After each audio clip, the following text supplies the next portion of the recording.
ഈ വീഡിയോ കാണുന്ന എല്ലാവർക്കും എൻ്റെ നമസ്കാരം. പുലയന്മാർ അടിമപ്പണി ചെയ്തിരുന്നുവോ? കേരളത്തിലെ സവർണന്മാർ അവരെക്കൊണ്ട് അടിമപ്പണി ചെയ്യിച്ചുവോ? ഇതാണ് ഈ ചെറു വീഡിയോയിലെ വിഷയം. ഇല്ല എന്നതാണ് വാസ്തവം.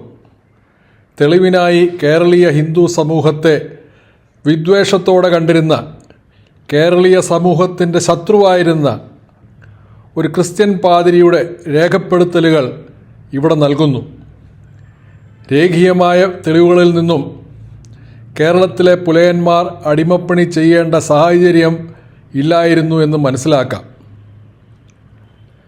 തെക്കൻ കേരളത്തിൽ, അതായത് തിരുവിതാംകൂറിൽ ക്രിസ്ത്യൻ മതപരിവർത്തനം സാധ്യമാക്കാനായി കേരളീയ സമൂഹത്തിലെ വിഭാഗങ്ങൾക്കിടയിൽ വിദ്വേഷത്തിൻ്റെ വിത്തുപാകിയ പ്രോട്ടസ്റ്റന്റ് ക്രിസ്ത്യൻ മിഷണറിയാണ് റെവറൻ സാമുവൽ മറ്റീർ.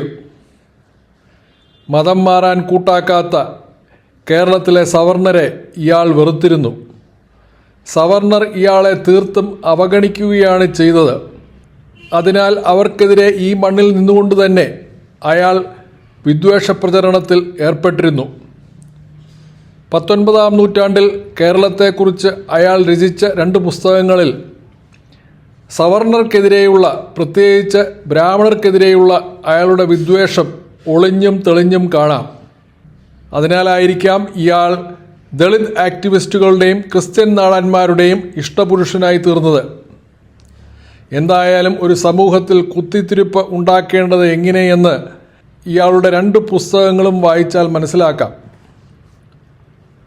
1881 ഇയാൾ പ്രസിദ്ധീകരിച്ച നേറ്റീവ് ലൈഫ് ഇൻ ട്രാവൻകൂർ എന്ന പുസ്തകത്തിൽ പുലയന്മാരെ സംബന്ധിച്ച് ഒരു നീണ്ട അധ്യായം ഉണ്ട്. കേരള സമൂഹത്തിൽ സവർണർക്കെതിരെ കുന്തളിക്കുന്ന പുലയന്മാർ ഈ കണ്ണാടിയിൽ നോക്കി തങ്ങളെ സ്വയം മനസ്സിലാക്കിയാൽ കൊള്ളാം. ഇനി പുലയന്മാരുടെ അടിമപ്പണിയിലേക്ക് വരാം. മിഷണറി മറ്റീർ കർഷക തൊഴിലാളികളായ പുലയന്മാരുടെ പ്രവൃത്തികളെ വിവരിക്കുന്നുണ്ട്. ഈ പുസ്തകത്തിലെ പേജ് 41 ഈ വിവരങ്ങൾ നൽകിയിരിക്കുന്നത്. ഈ പുസ്തകം ക്രിസ്ത്യൻ നാടനായ A.N. സത്യദാസ് എന്നയാൾ മലയാളത്തിലേക്ക് വിവർത്തനം ചെയ്തിട്ടുണ്ട്. കാർഷിക തൊഴിലിൽ ഏർപ്പെട്ടിരുന്ന പുലയന്മാരുടെ ജോലികളെക്കുറിച്ച് മലയാള വിവർത്തനത്തിലെ പേജ് 67 ഉള്ളത് ഇവിടെ ഉദ്ധരിക്കുന്നു. മലയാളം വിവർത്തനം പേജ് 67 കാണുക.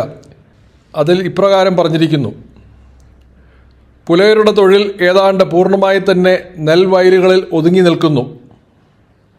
വയലുകളിലെ വെള്ളം വറ്റിക്കുക, വരമ്പുകളും കയ്യാലകളും ഉണ്ടാക്കുക, വേലികൾ ഉണ്ടാക്കുക, കിളയ്ക്കുക, വളമിടുക, ഉഴുക, കളപറിക്കുക, ഞാറ് നടുക, കൊയ്യുക എന്നിവയെല്ലാം അവർ ചെയ്യേണ്ടതുണ്ട്. ഇവർ കൃഷി ചെയ്തുണ്ടാക്കുന്ന നെല്ലിന് അയിത്തം കൽപ്പിക്കപ്പെടുന്നില്ലെന്ന് മാത്രമല്ല, ബ്രാഹ്മണരും പ്രഭുക്കന്മാരും അത് ഉപയോഗിക്കുകയും ക്ഷേത്രങ്ങളിൽ വഴിപാടായി സ്വീകരിക്കുകയും ഏറ്റവും വിശിഷ്ടമായ അടുക്കളകളിലേക്ക് പോലും കൊണ്ടുപോവുകയും ചെയ്യുന്നു. കൊയ്ത്തുവേളകളിലും മറ്റ് സമയങ്ങളിലും പുരുഷന്മാരും സ്ത്രീകളും കുട്ടികളും ഒന്നിച്ച് പണിയെടുക്കുന്നു. എന്നാൽ ആണ്ട് മുഴുവൻ അവർ കഠിനാധ്വാനം ചെയ്യേണ്ടി വരുന്നില്ല. അത്തരം ജോലികൾ 7-8 മാസങ്ങളെ ഉണ്ടാവാറുള്ളൂ. മിഷണറിയുടെ കുത്തിത്തിരിപ്പ് വ്യക്തമാണെങ്കിലും അയാളുടെ രേഖകളിൽ നിന്നും ലോകത്തെല്ലായിടത്തും കൃഷിക്കാർ നെൽകൃഷിക്ക് വേണ്ടി ചെയ്തിരുന്ന പണി തന്നെയാണ് പുലയന്മാർ ചെയ്തിരുന്നതെന്ന് എല്ലാവർക്കും വ്യക്തമായി മനസ്സിലാക്കാം. വർഷം മുഴുവനുമുള്ള അടിമപ്പണി നാണ്യവിള എസ്റ്റേറ്റുകൾക്കാണ് വേണ്ടി വരുന്നത്. അല്ലാതെ ധാന്യങ്ങൾ കൃഷി ചെയ്ത് വിളയിക്കുന്നിടത്ത് അടിമപ്പണിയുടെ ആവശ്യമില്ല. ഈ വിവരങ്ങൾ എല്ലാം ചേർത്ത് വെച്ച് ചിന്തിച്ചാൽ കേരളത്തിലെ സവർണർ പൊതുവെ പുലയന്മാരെ കൊണ്ട് അടിമപ്പണി ചെയ്യിച്ചിരുന്നില്ലെന്ന് വ്യക്തമാണ്. വിദേശികളുടെ വരവോടെ ക്രിസ്ത്യൻ മതത്തിന് കേരളത്തിൽ വേരോട്ടം തുടങ്ങിയത് മുതൽക്കാണ് കേരളത്തിൽ അടിമപ്പണിയുടെയും അടിമക്കച്ചവടത്തിൻ്റെയും തുടക്കം എന്നത് ഈസ്റ്റ് ഇന്ത്യ കമ്പനിയുടെ രേഖകളിൽ നിന്നും വ്യക്തമാണ്. തൽക്കാലം ചുരുക്കുന്നു. ജയ് ഭാരതാംബ.